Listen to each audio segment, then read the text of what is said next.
Masih ingat penyanyi Titiek Puspa berusia 85 tahun? Begini kabarnya sekarang.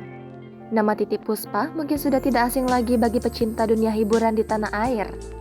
Penyanyi lintas zaman yang terkenal lincah dan selalu tampil ceria ini rupanya sempat menderita penyakit mematikan paling ditakuti wanita. Pada tahun 2012 lalu, Titiek Puspa sempat divonis mengidap kanker serviks stadium 3. Titiek Puspa harus menjalani pengobatan sampai di Singapura agar bisa sembuh. Atas kegigihannya untuk sembuh, Titiek Puspa akhirnya sembuh dan terbebas dari kanker yang sempat menggerogoti tubuhnya itu. Lama tak pernah terlihat, lantas bagaimana kabar terbaru Titiek Puspa sekarang? Dikutip dari kompas.com, wajah seniman senior Titiek Puspa terpampang dalam salah satu billboard yang ada di Times Square, New York. Titiek Puspa menjadi bagian dari Spotify Equal Playlist Cover. Hal tersebut diketahui dari unggahan Musica Studios. Dalam keterangannya, Musica Studios mengatakan Titiek Puspa menjadi perwakilan representasi artis perempuan inspiratif di Indonesia.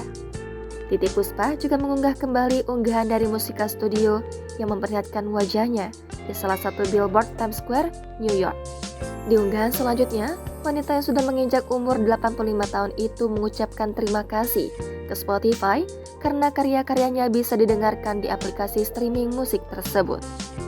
Sebagai informasi, Titiek Puspa sudah memulai karir seninya sejak era Presiden Soekarno, tepatnya pada 1954. Titiek pun memulai karirnya dengan tak mudah.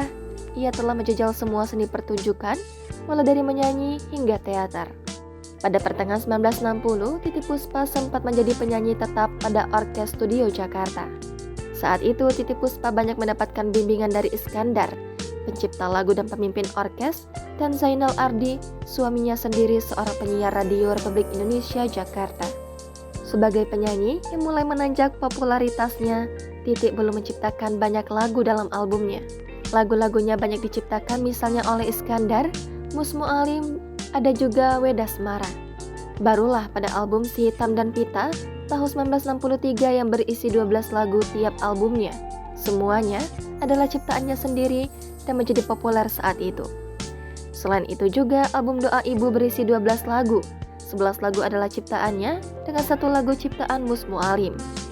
Dari album Si Hitam, lagu yang semakin mempopulerkan namanya adalah Si Hitam, Tinggalkan, Aku dan Asmara. Bisa juga dikatakan bahwa bersama album Si Hitam, album Doa Ibu adalah album yang legendaris karena berisi lagu-lagu seperti Mina Gadis Dusun, Pantang Mundur yang semakin menancapkan Titiek Puspa sebagai penyanyi dan pencipta lagu Indonesia yang baik.